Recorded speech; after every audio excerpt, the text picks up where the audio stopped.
Okay, let's see. Welcome. Alright, it's Thursday. Okay, hi guys.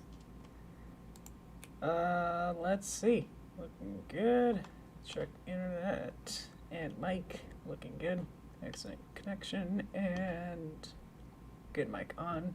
Good. Pop, pop. Alright. I'll do one more. There you go. Mute myself so I don't hear myself when I click on other preview boxes. That just automatically start playing with sound on. Beep.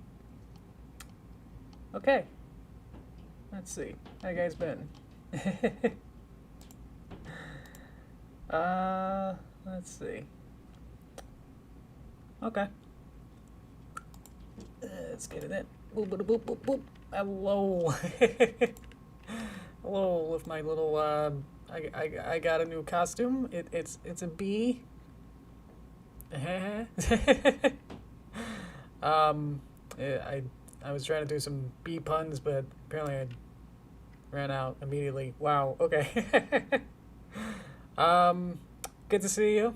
Especially good to see you, Cookie. I guess we'll have more people tumble in a little bit later. Let's see. She's a bee. Thank you. I'm excited. Just that one. Don't need eyebrows. All right. Thank you. Yeah. So every, well, it's a hope to. Every stream will be a unique costume for VTube Derpy. That'd be a little fun for Halloween. It's like maybe she can't think of what Halloween costume she wants to wear, so it's like just throughout the month keep changing it, you know. Because remember, like last time or one of those years where it's like I had the pumpkin one, and it was like every stream was her in a pumpkin, which was kind of cute. And then it's like I got bored of it after a while, like midway through, and it's like, yeah, I don't want to have a pumpkin for the entire month of Spook Month when I can have fun with making more fun costumes, you know. Hello, Elijah. How you doing? Yep, people are tumbling in. Alrighty, cool. Let me one check here. Email saying I'm live. Cool. Thanks, YouTube. Oop, looked up. Hi guys. Even more people. Hello. I wish there was like a bee pun for good to see you. Nah, I can't think of anything. Hello, Marcus. Ooh, Jordan.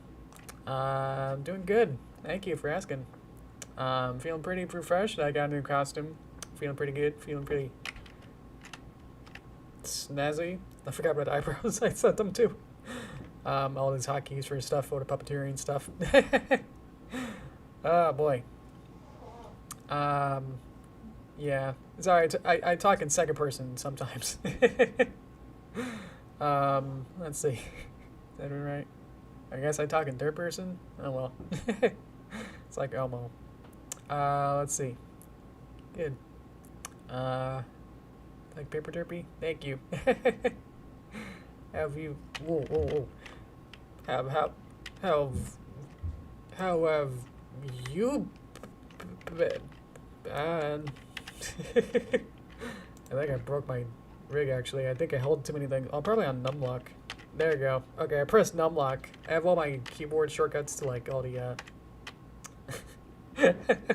I locked all my emotions. Locked them all up.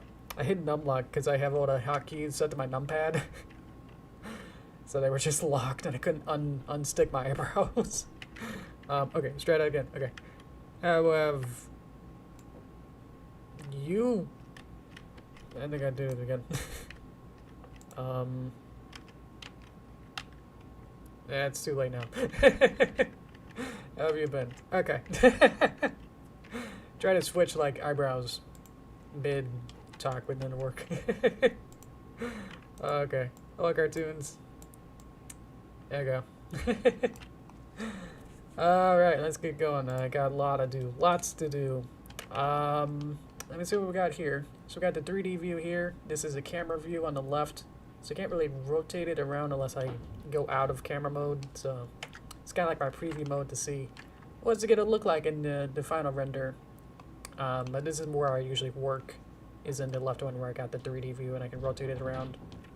Bottom here is dope sheet. It's where all the keyframes are and where they live. And if I select some of these, there you go. It's now here is the what do you call this?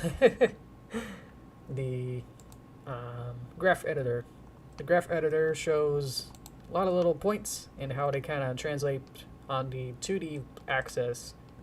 So every single bone has at least 3 different axes of different rotation and scale and position, all these ones. So essentially every bone has like 9 different parameters. So yeah, so it kind of gets really confusing once it's like everything's here, everybody's here going on. But let's get the animation. Let's kind of get it to solid. Let's set it to simplify, just to make it as fast as possible. So it'll render on my computer as fast as I can. So I did this cute little test animation. Still being a little bit slow even before simplifying it.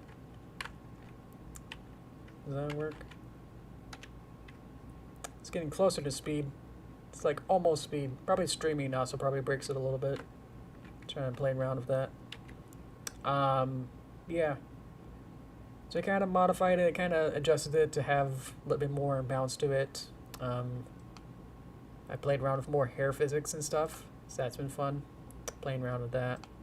Just try to get my bearings around with this model, so we can get a good feeling for it. It's not clean, but it's just enough to like let me play around with it to know what these kind of controls do, what they do. Of course, the only thing that matters is if it looks good in the camera. So even if this leg doesn't quite look good in front view, when it's one that lifts up, if it looks okay-ish in camera mode, then that's what it's going to render out as. It's not going to render what this looks like on this view, you know? So if this is looking all janky, whatever, you know, at this angle, then it's like, yeah, whatever. Alrighty. Let's get back to what we're going to do. So we started to plan out the storyboard back in 2D mode. Let's see. I think my stream's actually a little bit cut off. Let me see. I don't see the last comment. Let me see if I can get that back up. That's gonna be annoying for you guys. I just saw that. Oh well. Not sure I can fix that exactly. That's pretty good enough for now. Oh well. Because I don't see cartoons as last comment at the bottom there. So I tried to fix that. Apparently doesn't want to... Oop, too many buttons. Uh-oh. Yeah, I can't. Okay. Let's see though. So I got the 2D animation going. We figured this out last Tuesday. I was gonna say last night. It's been a while. So we figured this out. So timing itself isn't perfect, and I probably want to adjust things as we go, but we might just do it on the fly, you know, to figure out like how long this will be for each keyframe here, and then adjust it. Kind of go back and forth. I like to do that.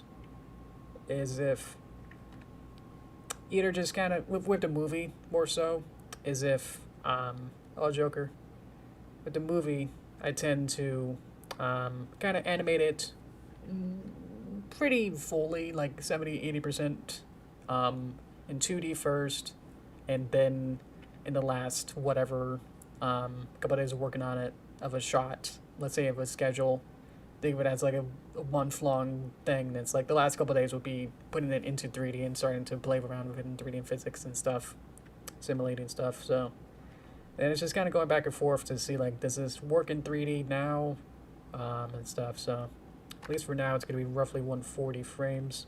So we can start with that at least, because this one is only 40 frames. I saved the animation that I got here. I saved that as a new file, so I feel confident I can delete these frames, and then she should stop moving. Cool. Okay. And then let's get the end frame to be 140. So now I got a whole bunch more time for it to do nothing. Okay. Want me to give you a wave? There you go.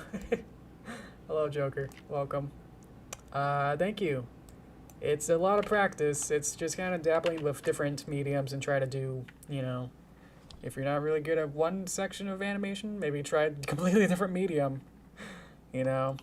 I wasn't too great at flip books, you know.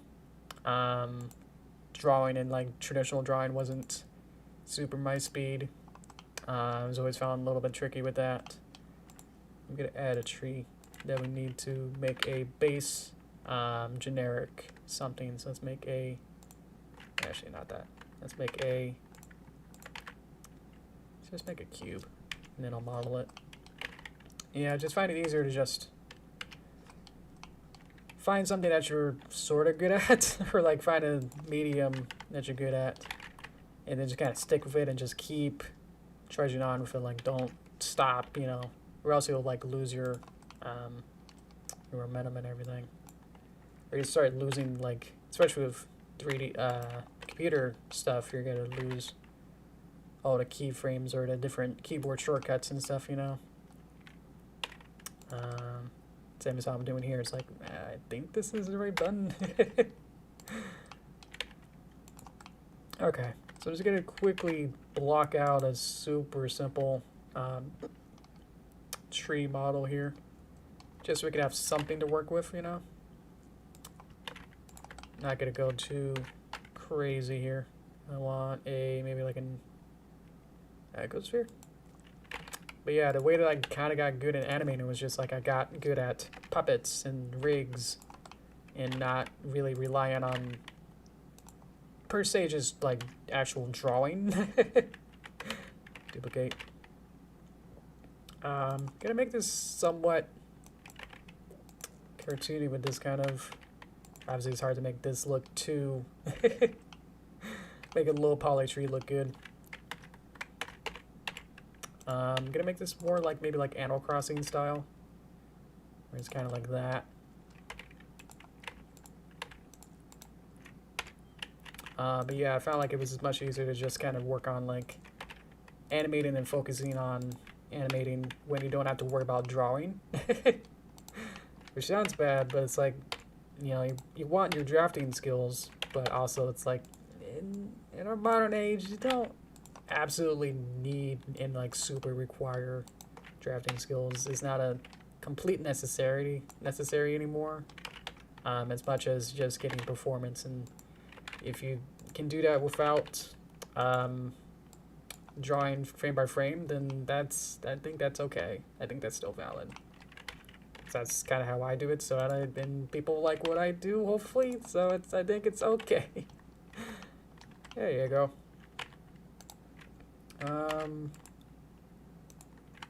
Let's just add a couple rings, and then I can kind of play with this. I'm doing some fancy shortcuts. Oh, should I have the screencasts where it shows the what buttons I'm pressing? Because I could add that on. Screencast keys. Do you guys like that? Is that helpful? Where did it go? I don't actually know what I'm... Oh, there it is. Okay, cool. So now at the little tiny bottom, you can see little, like, what buttons I'm pressing. Let me know if that's too small or anything. It's for just right now. I just need to... Nope. There you go. Just get this going here. Okay. Cool. And that'll be our simple tree. Just for now. Not gonna worry about that. Okay. Come out of solid mode. Or what was it? Isolation mode. Where I press slash and I can get to nothing else exists except the object that I'm clicking. So I clicked on the bones. I don't think I can actually click on the rig too easily. But there we go. Hello, Buttercup. Hi, you looking at it real closely. Alright. Something about that. There you go. Okay, cool. That'll do. Probably should be facing the other way, but that's okay. Okay. 180. Scale is gonna be set up to be what horse scale is. I think that's probably pretty good. Maybe it should be bigger. So let's just go in and kind of just make it bigger and then move it up a little bit. That's a tree. Okay. And of course, this probably should be a little bit wider. Okay. So now we got very, very basic thing here. We can actually have a couple different materials. Just to say, hey, let's have a green color. And then this one, have this one be kind of brown.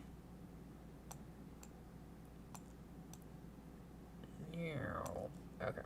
And then I'll select these ones and then assign it to be the brown color. Beep. And that's a simple tree. Okay, that's done. Let's move on. Meta, camera, move, keyframe. So it's over here. And let's kind of zoom out a little bit. Okay. So it's going to be closer to like here, I think, in height. So we got to keep referring back to here to see like what did we choose. We kind of had a big tree, and Derpy's just going to run into the tree, and then fall and then bop. So the tree might need to be a little bit bigger, actually. Just keep scaling it up.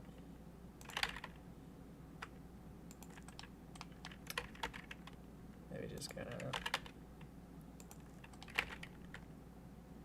scale it up just a little bit more.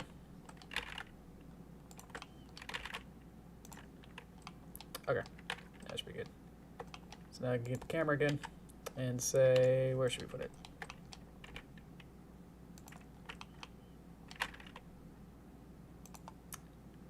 And so this will be what this looks like. Let's get to Passepartout, whatever you want to call it. It's one of these in here. BA. Oh, how do you spell Passepartout? Is it a camera thing? Report display. Passepartout. P-A-S-S-E-P-A-R-T or 2.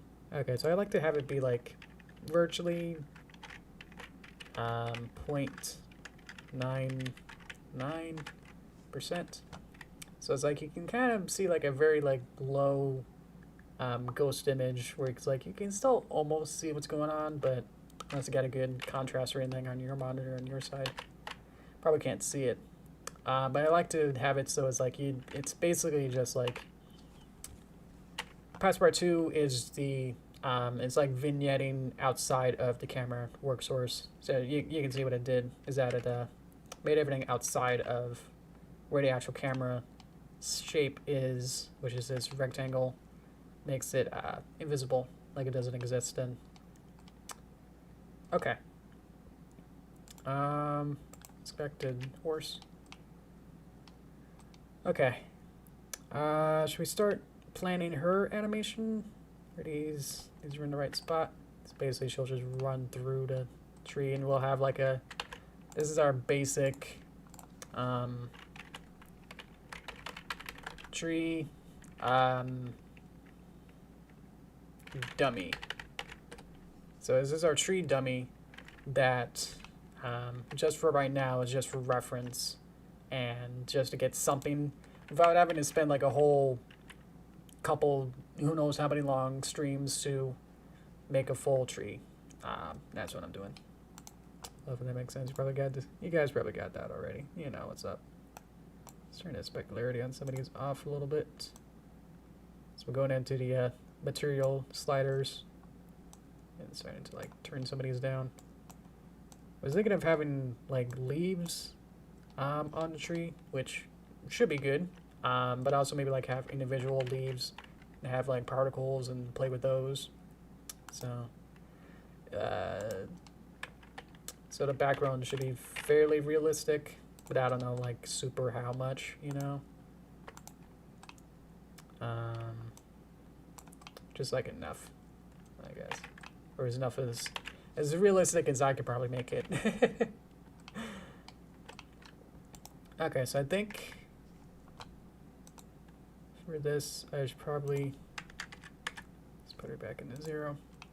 So this is a world view, center of that. Let's put the miscellaneous rig properties.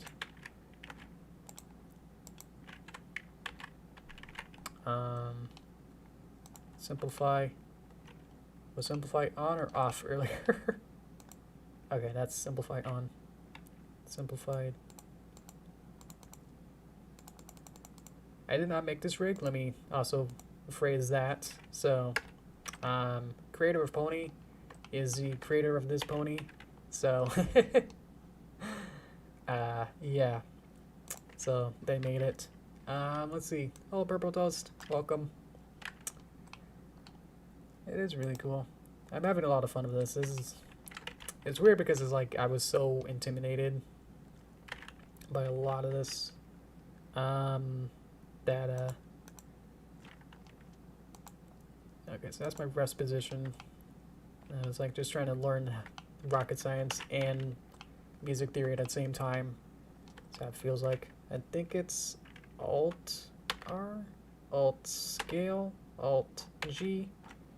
Resets the bones into their default position. So if I go back and forth between rest position and pose position, then nothing should move or anything. You can barely see what I did. I can kind of help you with that. Let's get her head here, and then Alt R is what it did. So that'll set it back. Okay, cool.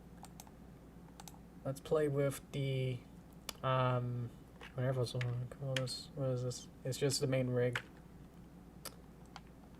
So I think the trick is that I should, I'm not actually sure. I feel like I should, my first guess, I played around with this a little bit earlier. That's why I'm trying to figure this out. My first guess was to move like one of her main hip bones or one of her main bones inside of here that kind of can move all around her, move her around consistently. I was trying to I was going to have her make her fly, but the problem is that you can kind of see like her legs are being affected because they're being, the legs are being childs of these little skate slippers at the bottom. You can see how they're kind of being dragged. They're like connecting back into, they're being influenced by the slippers at the bottom with those shapes here at the bottom. So it's like, well, now I don't know what to do exactly to move her up, because I guess I should move the actual thing at the bottom here, because that'll move her up, and then I can play around with her up in the air. It just seems weird, I guess. It's counterintuitive, in a sense, to how I would normally animate. I guess in Flash it's kind of close, is that if you think of this little, what would you call this on a map, little northeast south kind of diagram, is that if you think of this as a symbol, which is like the folder that can like hold all of the information of inside of the whole character, then if you move that around, then the entire character moves around. My problem was that I wanted her to be up in the air. She's going to be flying, so I had to like move her up. But then the problem is that my first thought was that if the anchor point here should be at the bottom, because that's where the ground is. So I was thinking like, well, relative like where to the character is, then the map thing should be at the bottom. So I don't know, because if it's always at the bottom, then the physics of how when she's flying might be affected or something weird. So I don't know.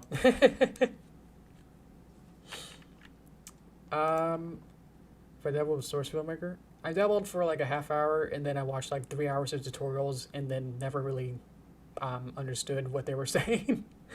I had like I think my first YouTube video, I think I probably posted, was a Source Filmmaker animation. I'm gonna move her up. And it had like the scout like go to like a waterfall, and I think I did it like, I think for the one that's on YouTube, I deleted it, so it's gone. But I think that one was like live puppeting or live just gameplay. Basically, it's just like have him run to waterfall and then do his idle, and that was it. It was like a 2-second thing. That's why it's more like the whole test to see if I can do anything like that. So, yeah. Basically, just gonna walk in there for about a second. So I'm just gonna be going back and forth to see what I was doing. Yeah, in the Source Filmmaker stuff, I think I was playing more with facial animation and playing with all these different controls and all these. With Source Filmmaker is more based on sliders, or at least more like you have to use sliders to like understand it, or like there's all these pose library stuff and motion paths and all these other crazy stuff, and it was a little bit unintuitive, being a newbie. I didn't quite understand what these sliders and influences and stuff, and it was just like a lot. Blender, meanwhile, is more just all more based on what's going on inside of the 3D viewport. You don't have to like dig through, you know, all these to. It was kind of like how this library thing, what do we want to call it? Outliner. It's kind of like outliner to say like, oh, I need an eye. I need this eye. Yes, that eye. Okay. Okay, now I need this eyeball material and then an eyeball transparent. Okay. And it was just like digging through like folders and just like trying to get to things. And it's like, I'm sure there's a lot of simpler ways, but it's like, man, there's like a general like first day. It's like, this is not fun. It wasn't for me. Especially because my other, I think I'll have her off screen for a bit and then have her fly into here, and then we'll have the camera move. My only like other animation that I've done in 3D was more, it was the classes that I took was more based on modeling and trying to get different fancy materials and different learning the different like more Maya and 3ds Max stuff, so all these more specific get back into modifier stuff to use those for to use these kind of stuff, but with Maya stuff, to do more arrays and play with lattices, deformers, displace, mirror, to like model and use all these different features to model. It's more based on modeling and character animation and all these kind of crazy. I didn't really learn character animation like this with having different controls until today. Or like since I started this project, so that's what I was trying to learn, just using a little test. So yeah. I think I'll kind of go forward a little bit and then start to play with this. So I added the keyframe 10 frames in. That's basically where she is, so then she doesn't move per se. I guess I can delete this, all of these, and now I know that it's this one, and then paste it. So now nothing should move. For surely. I think that keyframe's like literally everything, or is just, it should just be the waypoint thing. Yeah, I don't think much much of anything from Source FrameMaker really has transferred. This just feels completely different. I honestly don't really feel like I'm doing anything like that. Let's see where I like it. This is good. Ooh, this feels movable. Okay. So what's going to happen is that, let's just take 48 or so. Well, she's going to keep going. It's basically, she only needs to get to inside of the tree, kind of like this, and then wait a couple frames. I'll figure out how to get her to be invisible. Probably be depending on the actual model of the tree as well. At least for now. I think that's good. And then we kind of shoot her out, but I think, not sure if this really works anymore. Guess I could try it first and then see. I also think that we can probably not have two individual shots here.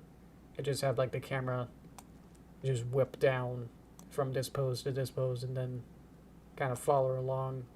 Or the good thing with the cut is that, okay, so pros and cons of having two cuts. Cut, cut. Pro is that you can see your full action and follow along with her. Con, my original con that I just let's see. So my con was that it would kind of stay, the camera would stay up here, and then Derpy would fall off screen, and then we cut to here, and then or something. Yeah, it'll just be dependent on what the camera does. What the cam doing is going to be very important to how much I animate. So, okay. Let's see though. Beep. So this would be kind of still for a bit. Oh, it's on. Blender has a default tweening that's weird, in and out. That's not fun. This is blocking, so this is called not worrying about animation per se. This is making sure that timing and obviously 3D space all work. So not worried about anything like that. Anything that would look good. Nothing's gonna look really good right now. So just gotta zhoosh off and then hit the this is where it's having the waypoint at the bottom is important. Get it to be at the height of the ground. And so now we can move her forward a little bit, and then that should be good. How far long is that? It usually hits around 60, and then kind of gets up, and then the apple falls. We'll also have to make apples too, so that's gonna be fun. Let's see. So it's just gonna go. Okay, so obviously probably gotta be faster. How much faster? Which was, I wish this was a little bit, renders this faster so I can see what's going on here.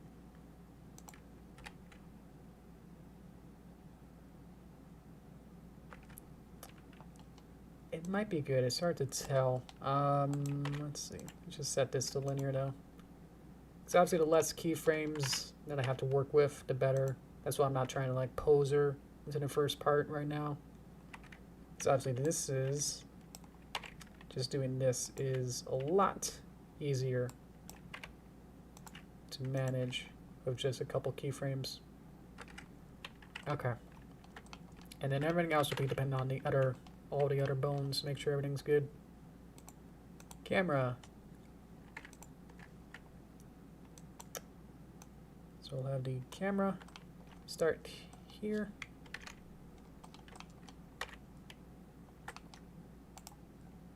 And then probably needs to be right about when she gets to the middle I think the Passport 2 has a safe areas. Does this have... Actually, I don't know. Viewport. Composition guides. Show me... Center. This never really works. I never understand why it doesn't show me it. Ah, man. Oh. What it's supposed to do is show me...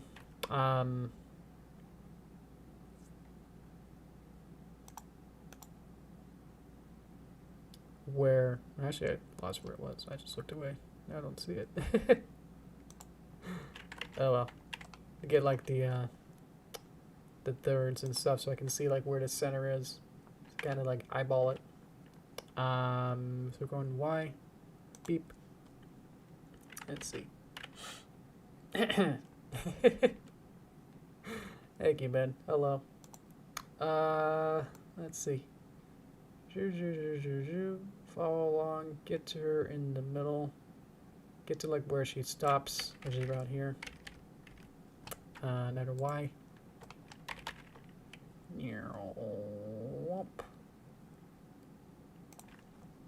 Everything's gonna be... I always hated that. I set this to be only active keying sets, and it's like I move one thing, and it's like, oh, you wanted the keyframe on literally everything? And it's like, no, please. It made a keyframe on literally every single thing, instead of what literally the one aspect and parameter that I changed. So that's a little annoying. Okay. And this should be linear. So now it'll kind of go at the same time. And this will be at the end here. Will now be how I want to change.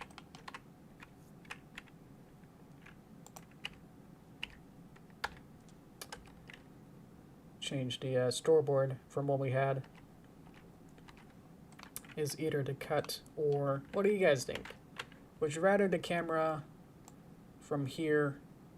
I'm thinking the tree will kind of bend and kind of shake around. And then we're like imagining her going through the tree. So the tree shakes, and then she's being spit out of the tree. Spit out, and then we see her fall. So it's either that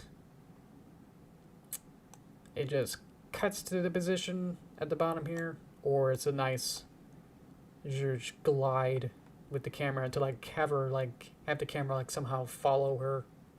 But it's also kind of tricky with that, is that that's not quite realistic to a sense, but also might be a bit too whiplashy if it's too fast, because the fall might be pretty quick, and then I don't know. In 2D you can kind of get away with either way, so that's why I'm like, I don't know enough 3D animation to know what's gonna be trickier. Obviously, probably changing from one pose to another, it's gotta be more tricky. So,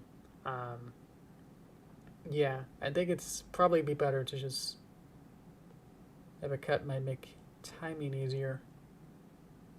Yeah, because then that removes an in and out keyframe from keyframe 1 to then keyframe 2 would just be here, and have it kind of zhoosh down. Keep the cut? I think so, at least for now. We can see where it goes from later. I think it cuts good. So then we'll have, the only thing is that now we'll miss the animation. Maybe. Unless we have it really fast. Maybe like cut on the action. I think that's something, there's something called like that. Cut on action or something, where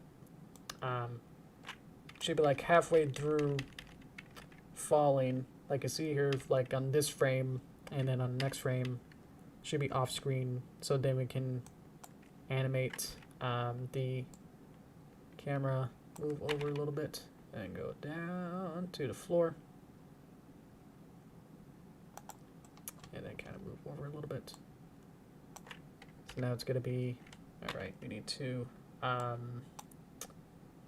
all of these be constant, and so the only thing that moves between here and here is that, and then constant here. Okay, So now it's gonna be a little bit slow on this end with my computer, and then boom. Yeah, okay. It's so wacky. Boop. It's gonna be a little bit closer, and then with the camera needs to be a little bit more to the right. Maybe zoom out a little bit.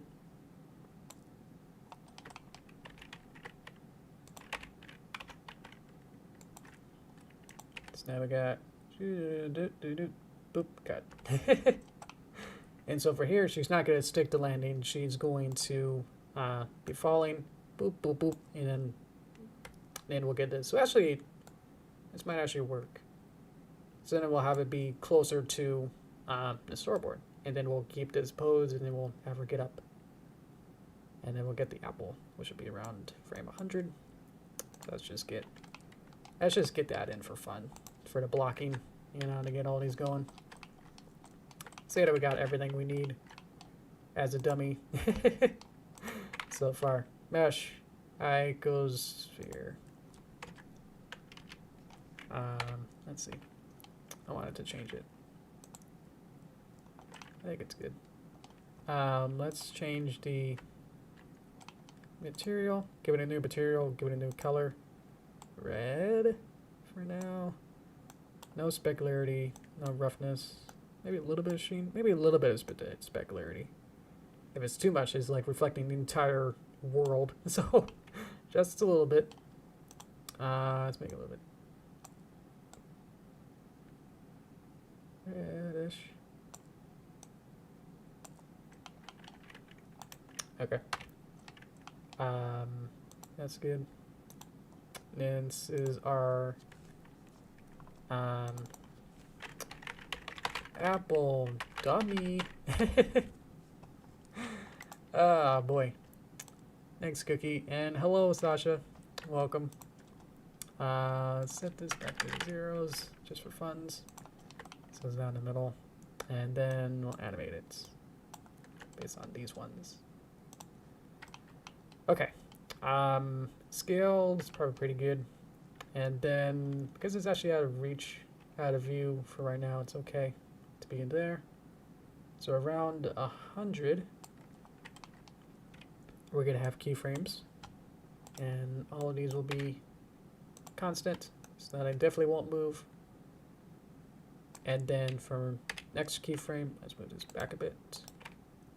Back one keyframe. Go forward to 100. Okay, maybe it's a little big. Apple is a bit big. Let's kind of size it down just a snag. There you go. Because I modified it in the edit mode. It doesn't carry its Blender gets really persnickety about scale and like actual values and real values of all these. So if it's changes midway through, it's gonna be upset. Hello, we got Tomoko. Hello.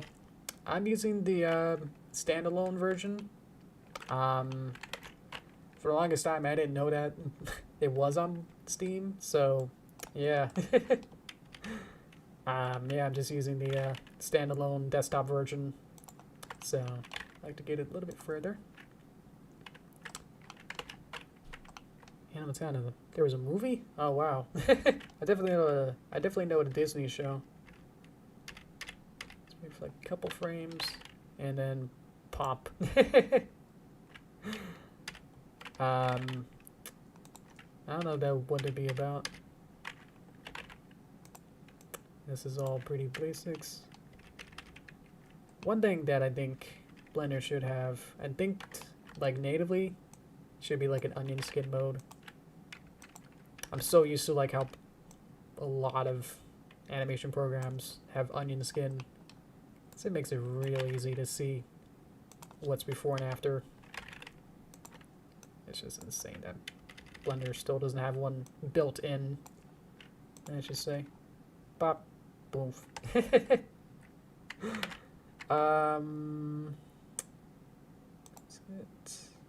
that everything? Yeah, it's everything below here. So these ones. Actually, all of these ones should be linear. Boof. Bump. I think Maya has onion skin. Let me actually check real quick.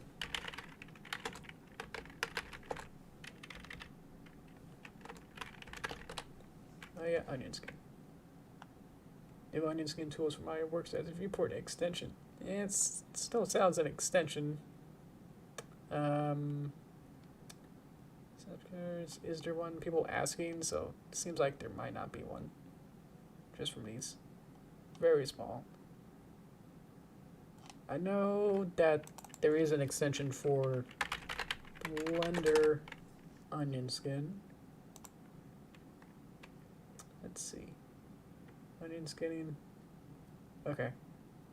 Is in viewport options. Let's see which one's that. Viewport layers, maybe one? Maybe one of these. Bye, Sasha. Thank you. 2D layers. It might. Oh, it looks like it's for grease pencil. Yeah, I'm inside of the manual for grease pencil. Okay, that's a shame.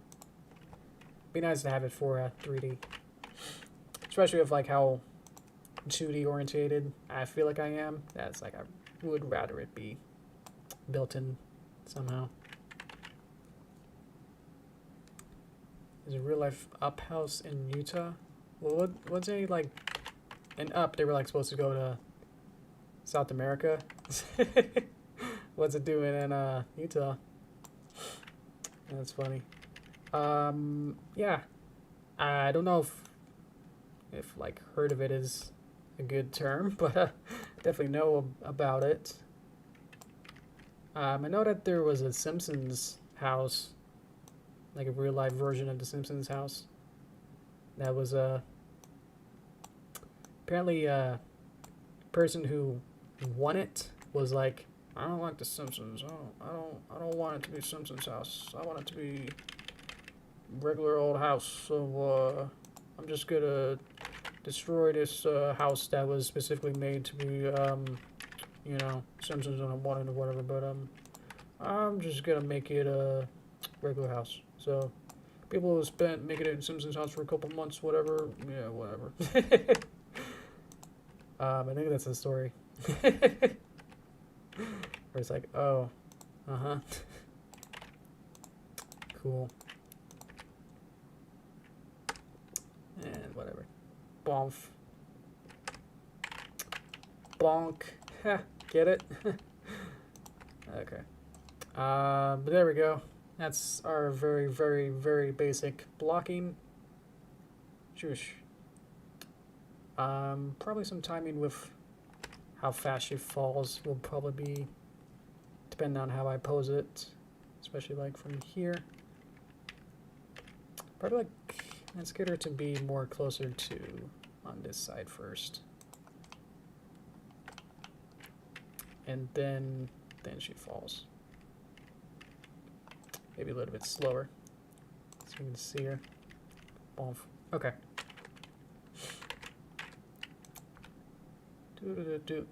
It's still running at 9 frames a second, so that's a little it's hard to tell the timing when it's not rendering it fast. Hi, Incidentable, welcome. Just about done here. How's it looking so far? What I like to do is if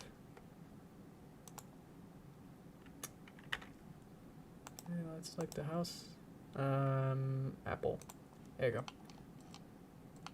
If something's gonna be somewhat in the stage, but also kind of like I want it to be off. I want it to be under the ground, either above or below the ground. Works well. Thank you. Little B. Yeah, like just kind of like I think video game developers do this too, where it's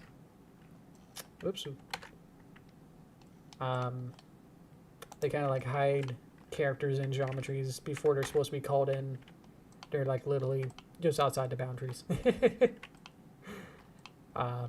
Hopefully if the cameras in the video game doesn't glitch, then, well, I mean, usually those are for like cutscenes where like a character is like gotta come into a door, is like underneath the ground for a bit. Let's see, what's the best way to get it to be fast? Gotta go fast, come on. Oh, that's pretty good, it's getting 60 now. Boop.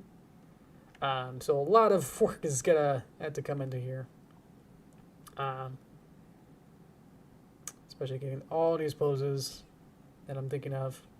But I think this is pretty good. When I was a kid, I would watch a bunch of behind-the-scenes videos of movies into making 3D movies, like Pixar and a bunch of movies. Stuart Little is what I'm thinking of right now. But they would always have like these progression reels of storyboard, show one shot like in different progress sections. So storyboard, blocking in 3D, animating, lighting, final render, compositing. And I always was fascinated as a kid, like looking at the blocking. It was like, this looks so dumb, but it's like, if I wanted to go in animation, I mean, even as a kid, I was like, I want to get into animation. If I wanted to get a studio job in 3D and whatever kind of animation, whatever, I was like, I want to be a blocking artist. That looks so fun. I remember watching the Monsters Inc. progression reel of one of the ones, and it just had like one of the monsters just T-posing basically and just like sliding across the floor and like hitting a button. And it's like, I thought that was the funniest thing. Was like, I love I just fell in love with that, and it's like, oh my god, this is something that real professional adults are doing. They get paid to do something like that. It's like, wow. Oh man. Let's see. Can't wait for this video to come out. Yeah, me too. This might take probably like over a month. I don't expect this, because I have to like basically learn 3D as well to do this, so I'm not expecting this to be done soon. So yeah. Let's see. That's why I to storyboard, because it's completely different to finish film. Oh, okay. Yeah, the original concepts were really interesting. Remember the one where there's like, well, the more famous one I think is the one where Sully had like a tie and Mike was like choosing. Oh yeah. How does it work? Yeah, Mike was choosing different ties and eventually came out with a hat, and then Sully was wearing glasses, and all these different like different ideas. And it's like really interesting to like look through that and go, why? You also have to think like, why didn't I choose some of these ideas rather than, I want this idea, that was a cool one, why did they make Pixar make that film? You know, you have to think like, why wasn't this gone to the end? And you listen to their commentaries, and it's like, well, we don't want Sully to have glasses because it's harder to see, very clearly see his eyeballs, you know, because he has small eyes, and if he has smaller glasses like going in front of his eyes, and it's like you can't really see it. Also, Sully had like these squid legs, and it's like those were really distracting, because like you just want to watch those squid legs kind of all over the place, you know. You're not really watching him like do performances and stuff. So I was also trying to think like as a director, and like how people would watch your film is just as important as trying to get through all of your ideas and getting to the final product that you want. So yeah. Anything else we should do here? Most of the animation stuff will come later, so I'm not too worried about that. And this is a dummy for right now. I guess one other thing should we have for the background? Obviously having it be in a weird void, it's probably not great. Should we do a full 3D environment, or can I do it like my 2.5D style where, excuse me, where there's things where they're just objects and furniture and stuff, where it's basically just a flat image that's being projected on a 2D plane. Let me see if I can like open that up real quick to kind of show you what I mean. Hang on. Save. I wanted to open this real quick. Hopefully I can get it.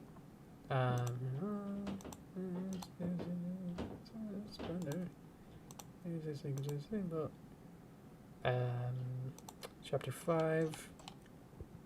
I had to do a few test images to see if a 2D background worked. Okay.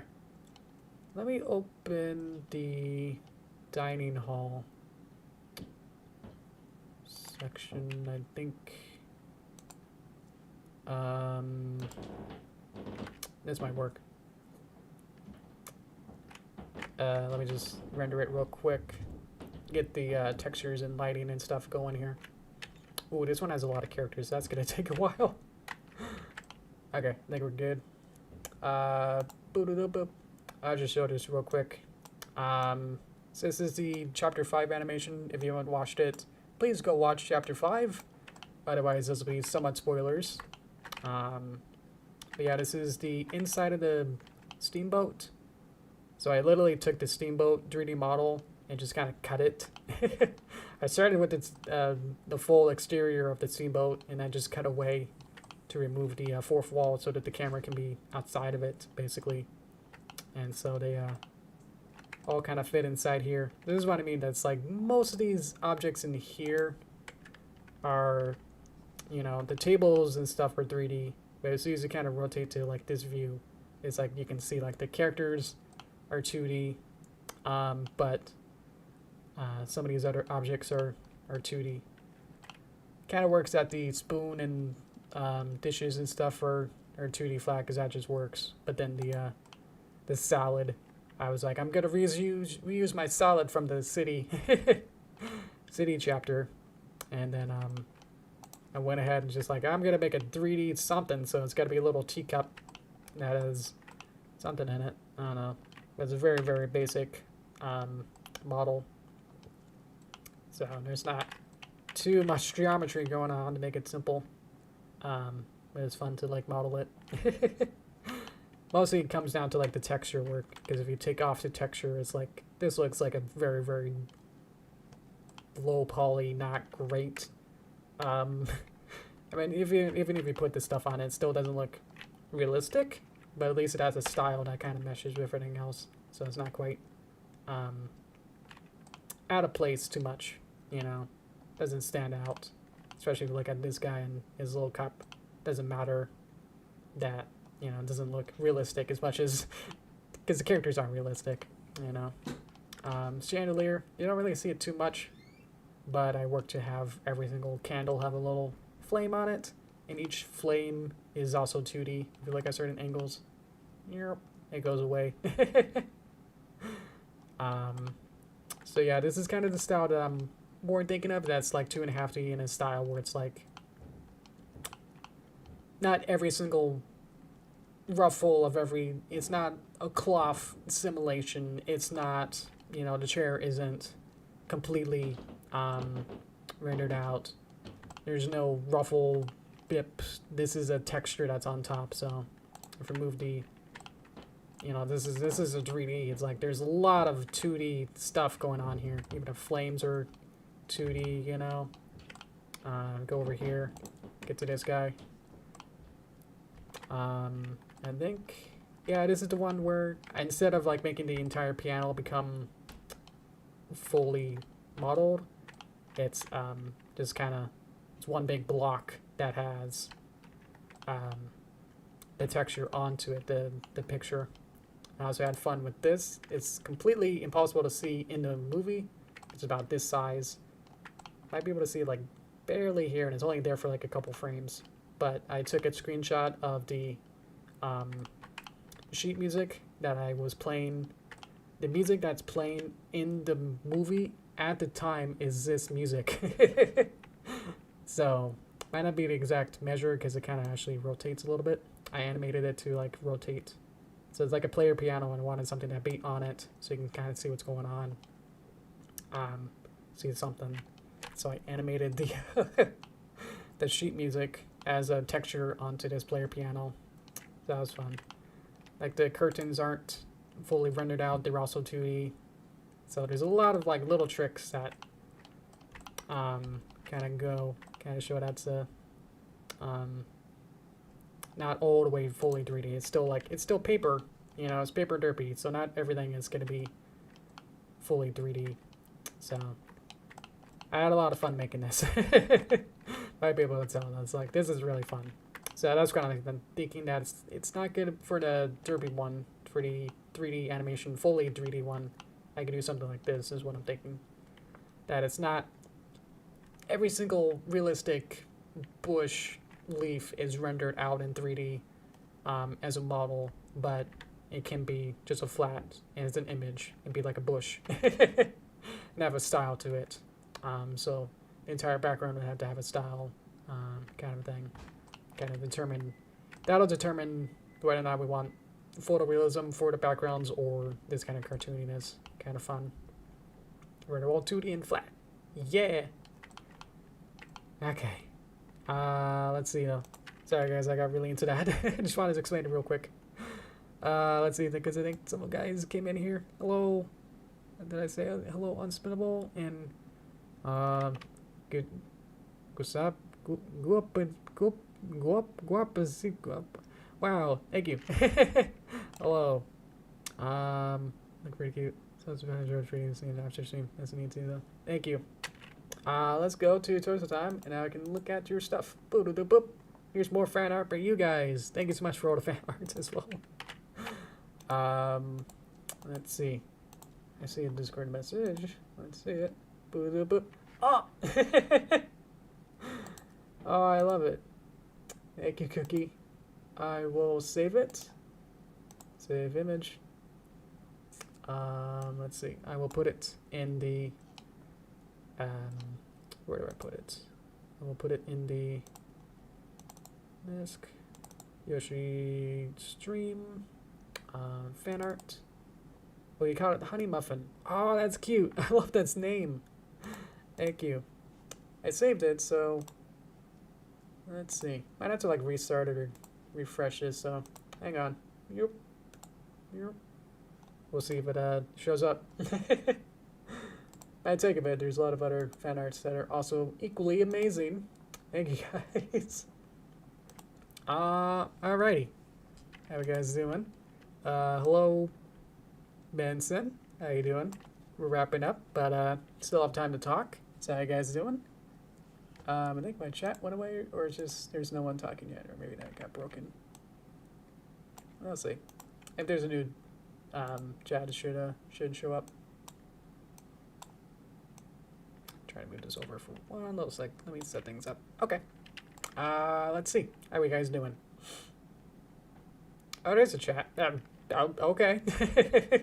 Sure. Why not? Let's see. How you guys doing? Feel like the final battle from Up is kind of like a few finals. I know from Up, I watched it in 3D, and I have a little bit of a fear of dogs, so I was not quite prepared to see enemy dogs up close in 3D, so I was a little bit scared. So I honestly don't remember what happened in the last act, just because I was scared of all these dogs chasing the Fredrickson and the boy. Yeah. If it was like the MLP battles, sure. If you think it is, I don't. Alrighty. Thank you, Instrumentable. Let's see. Fan art. Yep, these are all fan arts. You can tell. Look, that's me. Look, that's me again when I was wearing sunglasses. It's like a weird slideshow of like, police sketches of like, you know, those courtroom pictures of like this is what he looked like in court kind of pictures. Because they don't want photography for privacy. Let's see. Yep. Let's see. Wilson Vantix. Sort of. You missed the main content for the the main portion of the 3D animation. You just missed that. Sorry. You can watch this as a VOD, and you can watch me talk about how I'm talking about how you missed it, kind of thing. So you can watch it again. Let's see. Noise. Mom set the house on fire. Didn't you see that? I'm sure I did watch it. I just don't have an active memory of it, let's say. Let's see. Yeah. Oh, these fan arts have been here for a month or more. So yeah, if you've been watching since a couple months ago, then there was less fan arts as I keep adding on to it. Yeah. Thank you, Cookie, and all these I don't want to say assorted artists as well, but that's kind of how it feels. Because Cookie made about half of these. Cookie made this one, so thank Cookie for that. Thank you. That was from one of my. It was like one of those random drawings. Like it had like the overall like kind of shape, and then I was like, I'm gonna draw from this basic shape, make it into something more detailed. So I made a weird Mario, and it just got more and more disturbed as I went along and added more details. Let's see. Let's see if we can. Oh, I moved it. I think I can set the properties to be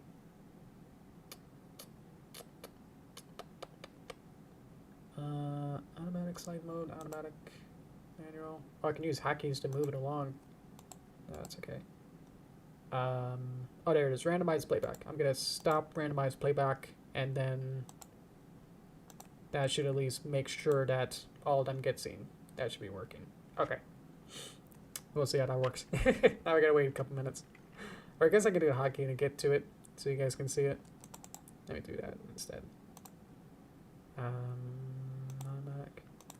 I don't know what the hotkey is, so we'll see what happens.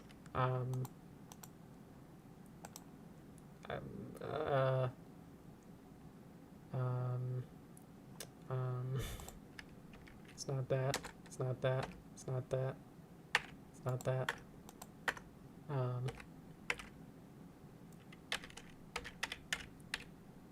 I don't know what the spacebar is. Okay. Sorry.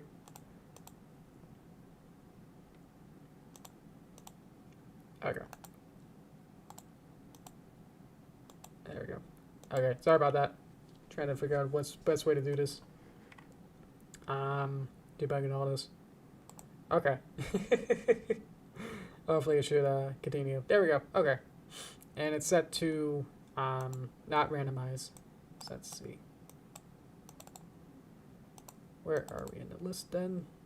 Trying to make sure you see honey derpy at least once. Honey mustard. So it started from the beginning, so it's gonna be 3, 6, 9, 12. So it might take like a minute. How we doing now? Any other questions or any kind of comments that I can help you with? Let's see, as we're just kind of almost just waiting for this to roll around now to see Honey Muffin. Let's see. I didn't mention it, but the characters that were on the in the dining room in Chapter 5, some of those are characters from Midnight Mares, the series that I'm working and animating on. That was a little fun little Easter egg with my little small part that I did with Midnight Mares. It's like I'm I can give back and give them a shout out by doing that. So that was really fun to like make alternate versions of them, because Midnight Mares is its own thing. It's its own universe, but it's still sort of taking inspiration from Pony. So it's like trying to make something that's trying to be a derivative from Pony into a Pony style, and then my own paper derpy style as well. So that was really fun to like make their characters as well. Let's see. Make sure to plug the stream. You made sure to make I can read. He made sure to plug the stream in the pics Derpy description. Oh, you already uploaded it. Oh. That's okay. Thank you. I'm not worried about that. Thank you. Oh boy. Thank you. I appreciate that. 'Cause it is fairly fan arty. So thank you. Let's see. Is this? I think my fan art's just freaking out. My chat. Can't quite get to the bottom of this. Let's see. Where are we in the list? Okay, so we're up there. There's about 10 more. 10 more pictures. Let's see. Cookies. Cookies. Alright. Let's see now, where are we? We're getting there. We're getting there. Hang in there. Let's see. Can I see you? Oh, you're gonna miss the picture. Well, I guess it'll be on Derpy Hooves, so you should be relatively easy to find it there. Yeah, the costume kind of went together pretty smoothly with this. I kind of already had yellow arms from a different costume, so I was able to just kind of use those, and they just kind of fit really well. So that was the only thing that I was able to like reuse. But I made the new new body as a new costume, new asset, a new piece, and obviously the antenna is actually new. Yeah. Thank you. Thank you, Elijah. Thank you. See you next time. Thank you. This will be my first full 3D animation once it's finished. With complicated gizmo controls for body and facial animation, I would say so. I have done 3D stuff, as I said, in the past, and keep forgetting to find a couple of those older animations that I've done. Definitely should find those again. Those were, oh, thank you, Benson. Those were more in-class stuff and more, I took, in junior high or high school, I took a DigiPen. DigiPen's like this student class workshop that Steam, is it Steam? No, Valve has. So I live in the Seattle area, so I can like kind of get over to there pretty quick. So that was easy to get to the Valve office. So I got some 3D animation work with that. I think it was 3ds Max. So, and with that animation was, oh, I missed it. I saw it. I didn't comment on it. Yeah, we passed it. Oh well, we'll have to go around the horn again to see it again. Ah, boy. Thank you, Benson. Have a good night. Thank you. I can find it. I'll just check real quick if there's nothing I can find really quick. I know I had like a German animation that I did in 3D. Remember that one? It had like a really bad voiceover by me. Yeah. I'm gonna search through here. I'm gonna search on YouTube. See if I can find a video.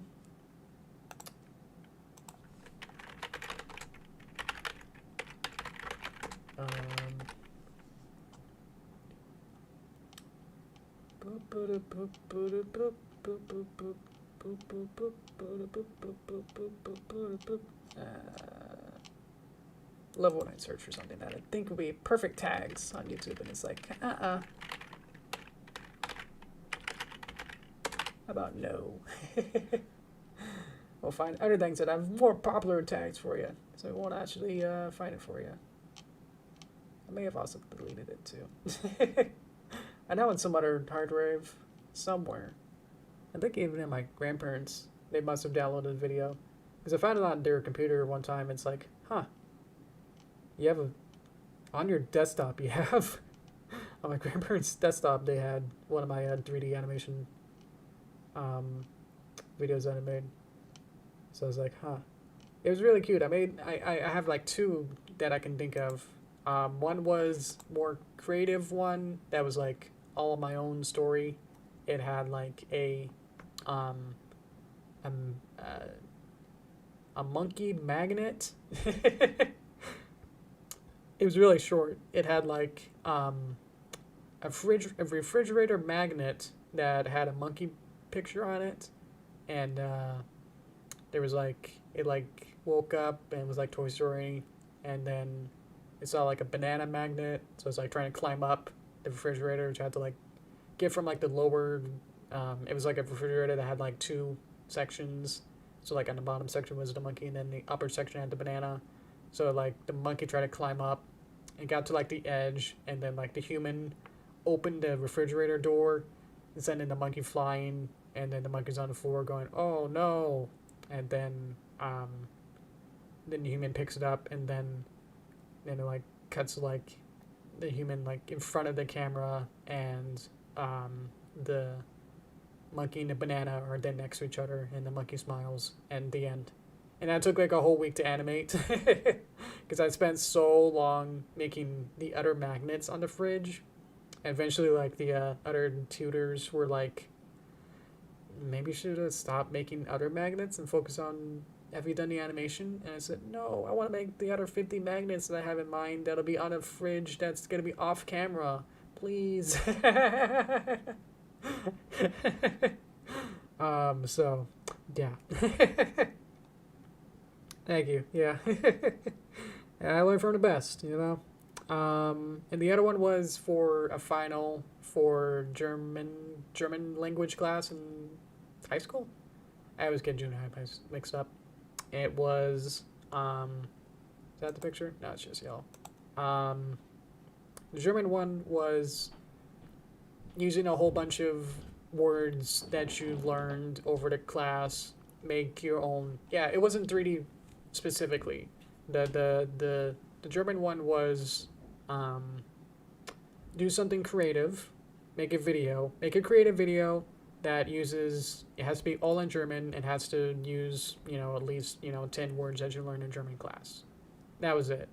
And so that was the freedom, was to maybe teachers suggested like maybe you should buddy up, maybe you should, do a live action video, do what you want to do. And so I said, I don't want to do any with anyone else. I'm going to make a 3D animation. And it's one of the worst things that I hate to this day. It just didn't turn out great. I had so many technical problems, and trying to render it on my horrible laptop, which was old at the time. Yeah, I think I was also using 3ds Max just because I was used to it with Digipan and all that. And so the only time I used Maya was in game class for like a couple weeks. So everything else was 3ds Max at the time. So the story, if you want to call it that, was like there was a boy in a house. The boy didn't have any. It's not part of the story, but the way that I rendered it, he had no face, and he had these hair particles that just didn't quite make a hairstyle. It was like thinning. There's a bee. Blah, blah, blah, blah.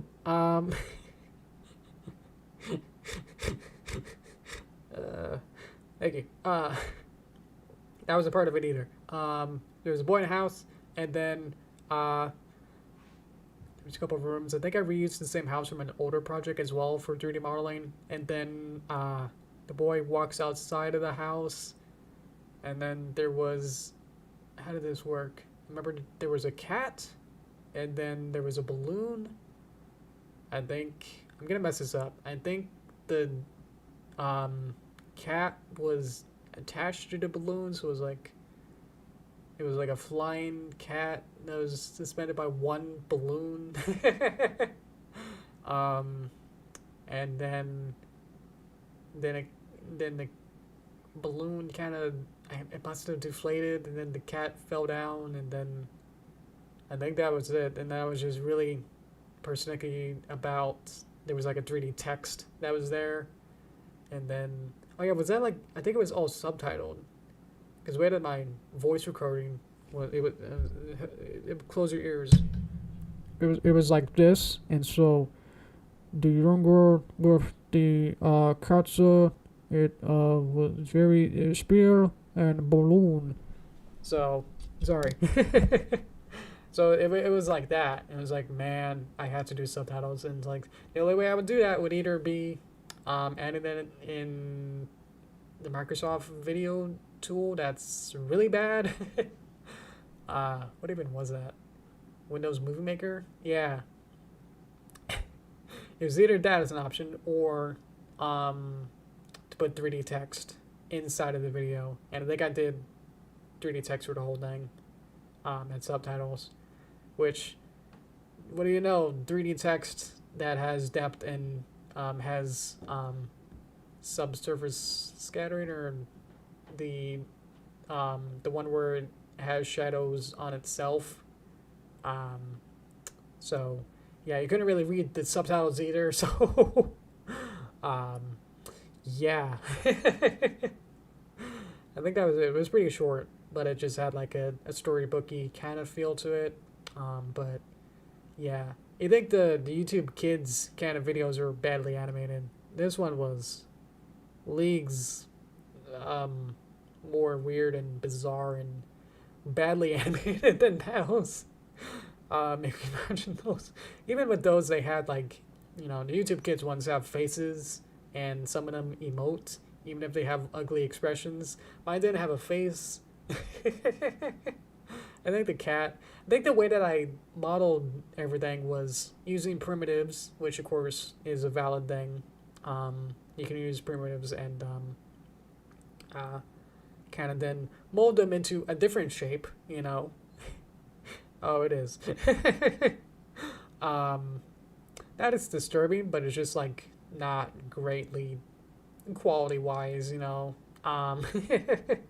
way they modeled was that I would just use different primitives, like cat head is a sphere, and then I must have, was it even, how did I even do it? Was it smart enough to, maybe 3ds Max had different parenting systems, where I might have done very convoluted ways of getting a face structure, was like have maybe like a little triangle, which might have been like a pyramid primitive, and then putting it somewhere on the middle of the cat face head.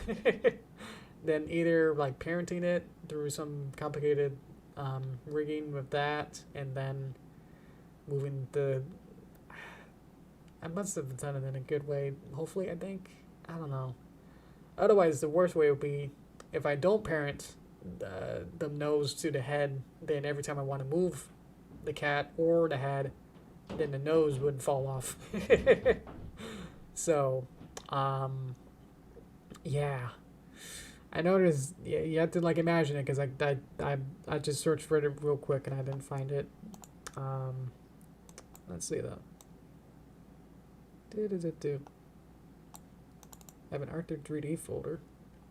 What are you? Oh, I found a Rabbids video. Then I made, let me just check this real quick to see, can this dox me in any way? Possibly. It's kind of cute. Why does it look like it's, oh, it's a laptop. It looks like the way that the outside screen looks like a 3DS. Wish I could show you, but it shows my name, so I don't want to show that. Those guys already know my name. Oh well. Thanks for being on channel. I don't want to share it. I can take a screenshot of it and then not show the name of it. Beep. Save. Let's spell that. Yeah, hang on.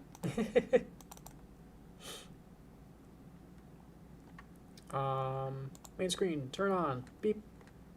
Okay. So this is from, I don't know when actually. Probably junior high, high schooly, probably something. Anyway, this is supposed to be a rabbit from Rayman Raving Rabbids. So it's this is actually probably the more detailed models I've done. The video animates, where it's like the little black spot just kind of grows in size, and then it kind of like looks down at the teapot and then screams. Because I was a LOL's random kid. It does look. I must have like used at the time. What about it? Did I use a 3DS to record this? I don't even know. Could have been a DS Lite or I or something. Uh, but we can see like the typical spheres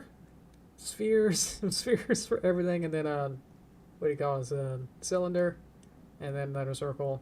And guess what? I didn't model this teapot. It's one of those Utah teapots where it's it was like apparently allegedly one of the first 3D models ever, and so people like using that to like as a standard for 3D modeling, and good luck charm, I guess. As use that. So I think this is, you can already tell like the outside stuff is very different from Blender. You know, that is not, looks very early 2000-y. Let me hang on, because I think the metadata is here. 2008. Man. Oh boy. So that would have been 8 plus 5, 13. I was 13 years old. Yay!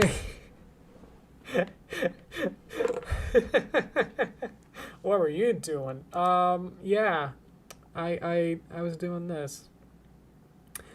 This would have been, yeah, 2008. So that was a couple years before Pony. I got into Pony like late 2010. So yeah, this was before I got really into like animation and like really into 2D animation. I'm trying to learn the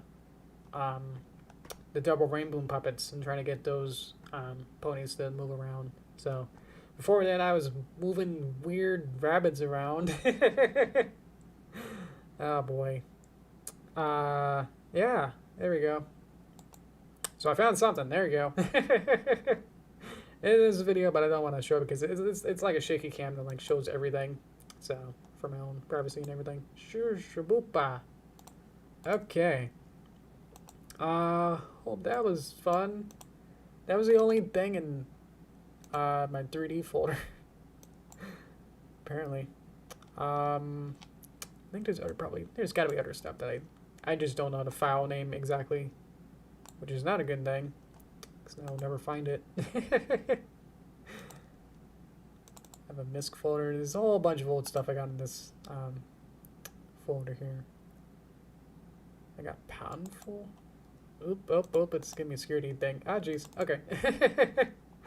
Yeah, I'll have to dig more deep into it here and actually just really find all of them. Because right now I'm not able to exactly find them real quick here. Oh well.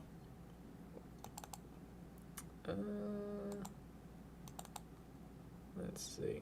Yeah. Might not be in here in the first place, but at least that one was. That's I got you something. It's like a 10-second video that I have here. At the rabbits. So he's so cute, and he just yells. Oh, it's like his eyes do like an opposite of an cross-eyed, like they go outward. And he yells. I don't think the rest of him actually moves. I think, yeah, just his pupils in his mouth, what you want to call it, that are the only thing that like animate in it. So not missing too much. There's like 2 keyframes. There you go. Oh boy. Yeah, I'll have to probably have to ask around and find out what hard drive it's on. Find those other 3D animations. So then we can actually watch those and see see where my animation career came from. How it started, and then we can see how it's going with the new 3D Derpy animation that I'll try my best. But don't expect like really good, because I don't know really, I don't know the secret sauce to make it look really good. Because with 2D, you can get away with a lot of, you know, not perfect anatomy, and like you can have hold still frames. You can have a character, you know, kind of stand still for like, well, especially because Family Guy can like have whole scenes where characters don't move, you know, don't even blink or animate at all. So trying doing that in 3D, and it just doesn't look well. It's the I think it's water. It's because like with 3D, you'd start to like realize that's like you'd start to expect things to look more realistic, you know, because with 3D, we're all used to how 3D, you know, we're all around. We exist in 3D, so we know from experience what 3D looks like, you know.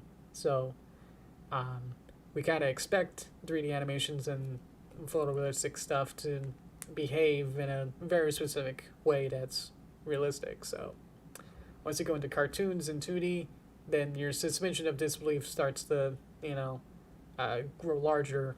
But as soon as you get into 3D, then you start trading into Uncanny Valley and all sorts of weirdness that kind of comes with it. That it's a little bit harder to do 3D. It's because that weird pressure to like, you have to do a lot more detailed work, a little bit more than what I'm probably used to with 2D, which is like I can have hold still frames where they're not moving for maybe half a second, or maybe have a character that doesn't have hair physics, or making sure that IKs and all these specific joints work correctly. So that's what I mean. It's like there's a little bit more pressure just because with 3D comes that relatability to how we perceive the world. So yeah, all of that makes sense. Is that I'll probably do somewhat of a hybrid, maybe 2.75, somewhere in the middle of 2.5D and 3D style with the keyframes and animation and motion style, where it's like it's a little bit more than 2.5D, you know, where things are kind of moving in like how I have the 2D characters in a 3D space. That's 2.5D, where they're like the Sesame Street, the guy in the cup with the stop motion way back when in the 70s. Why am I thinking of that? Is that he was a 2D animated character, but they shot it in stop motion in a live set in a live outside with cups. So that's closer to 2.5D, I would assume. And then 3D, well, no, that is fully computer modeled objects that are then animated. So I'm gonna do something probably in the middle, where I'll probably have the background be 2D, but 3D, so 2.5D plus using 2D kind of motion characteristics that I'm used to for keyframing and having snappy, fast motions, and then but I'm using 3D models, so that's somewhere in the middle. So probably won't be fully what we think of as photorealistic 3D animation, but somewhere in that sliding value thing. Anyway, alrighty. Let me get a little more water.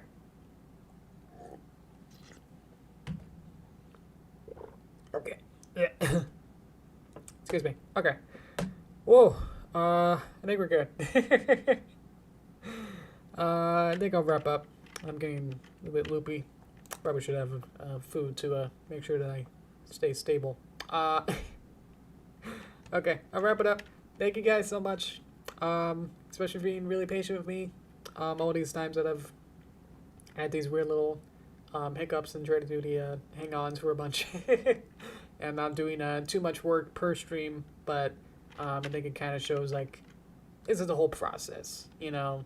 Animation isn't click the go animate button and then you can do that, but the way that I want to do it is a little bit more involved, so there's a lot more steps, you know. So today was just trying to get the blocking and modeling the tree and the apple to get set everything up. So then next week we'll start roughing it out. Maybe make some more keyframes, maybe pose in certain positions, and then see where we go from there. And then we'll just keep refining the keyframes and keep going from there. Yeah. So till then, thank you again. Thank you, Cookie. Thank you, everyone. Have a good week. Thank you. Yeah. See you later. Bye bye.